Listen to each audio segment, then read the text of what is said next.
Hello दोस्तों, geography bye Lalit platform पर आप सभी का स्वागत है, अभिनंदन है। मैं आशा करता हूं कि आप सभी स्वस्थ होंगे, खुश होंगे, अच्छे होंगे और अपनी पढ़ाई को निरंतर जारी रख रहे होंगे। हमारा जो चैप्टर चल रहा था महासागरों व महाद्वीपों का वितरण, 11th क्लास एनसीईआरटी भौतिक भूगोल के मूल सिद्धांत वाला जो पोर्शन हमने चला रखा था, उसमें हम आज इसका अध्याय चौथा है। इसका 4 नंबर का जो अध्याय है महासागरों व महाद्वीपों का वितरण, इसका हम सेकंड पार्ट आज देखेंगे। इससे पहले हमने एक पार्ट कंप्लीट कर लिया है।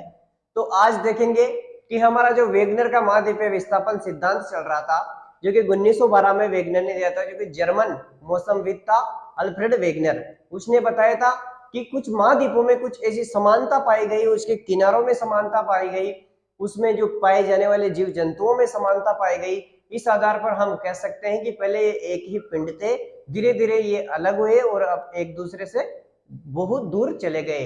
फिर भी अगर वहां पर देखा जाए तो उसमें समानता मिलती है, जैसे उसकी तटरेखा और इधर की तटरेखा, इन दोनों में भी समानता पाई जाती है। इस प्रकार से वैज्ञानिकों ने अनुमान लगाया कि पहले ये दोनों महाद्वीप एक ही होंगे।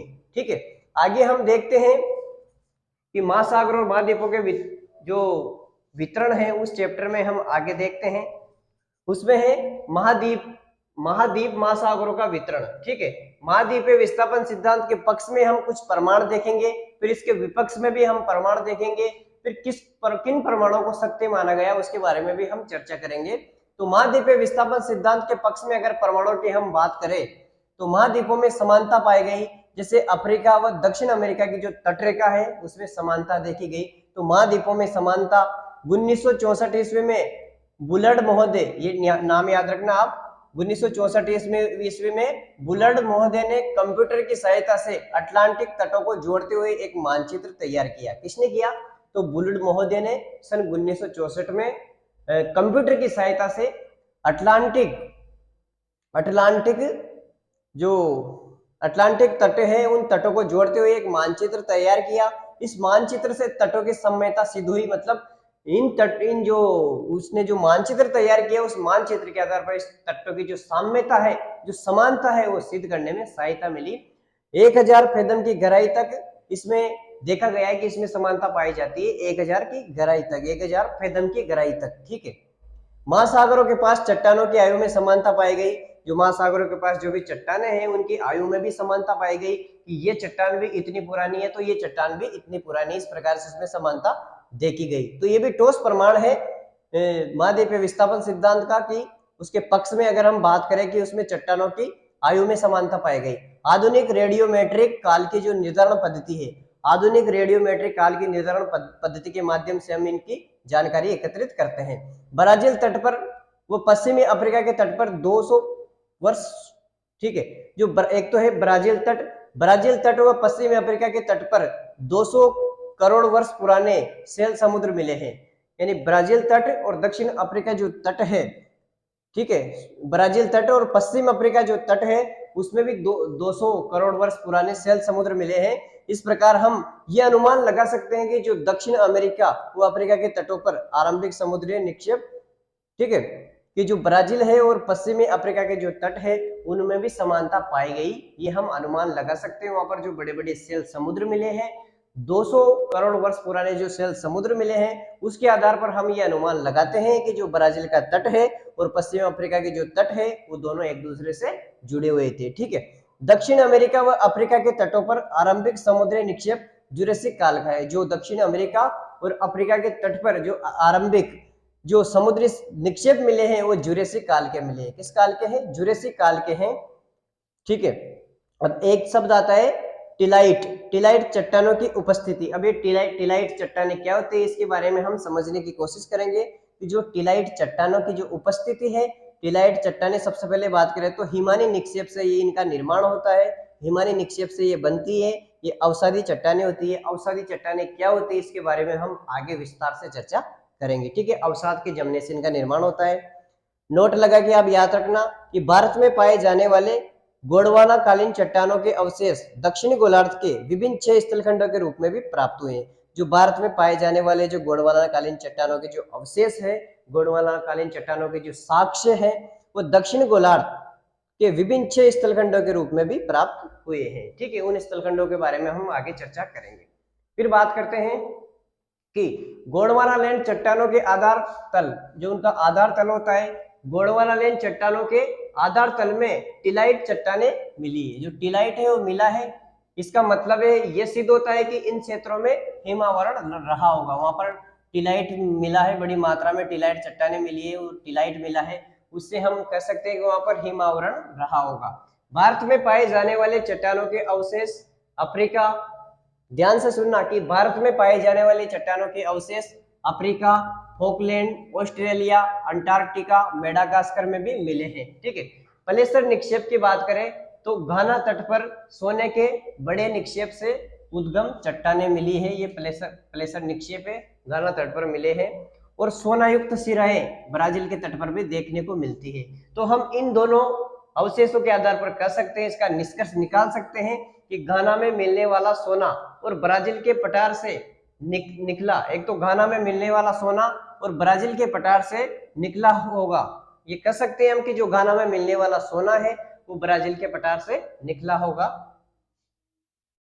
जब ये दोनों महाद्वीप आपस में जुड़े थे। जब ये जो ब्राजील का पठार है और जो घाना का तट है वो पहले एक आपस में जुड़े थे, उस टाइम पर जब वे जुड़े थे तब वहां से मिलने वाला सोना, वहां से जो घाना से मिलने वाला सोना और ब्राजील के पठार से निकला, जो घाना में मिला सोना है, घाना में मिलने वाला सोना ब्राजील के पठार से निकला होगा जब ये आपस में जुड़े थे, कौन, ब्राजील का पठार और घाना, तब ये अवशेष मिले होंगे।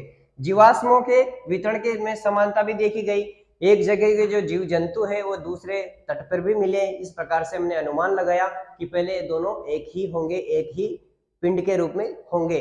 तो इस तट पर भी वही जीव जंतु मिल रहे और दूसरे तट पर भी वही जीव जंतु मिल रहे, तो हम अनुमान लगा सकते हैं कि दोनों आपस में पहले जुड़े होंगे, तभी तो वहां पर सेम पारिस्थितिकी तंत्र होगा, तभी तो समान रूप से जीव जंतु मिल रहे हैं।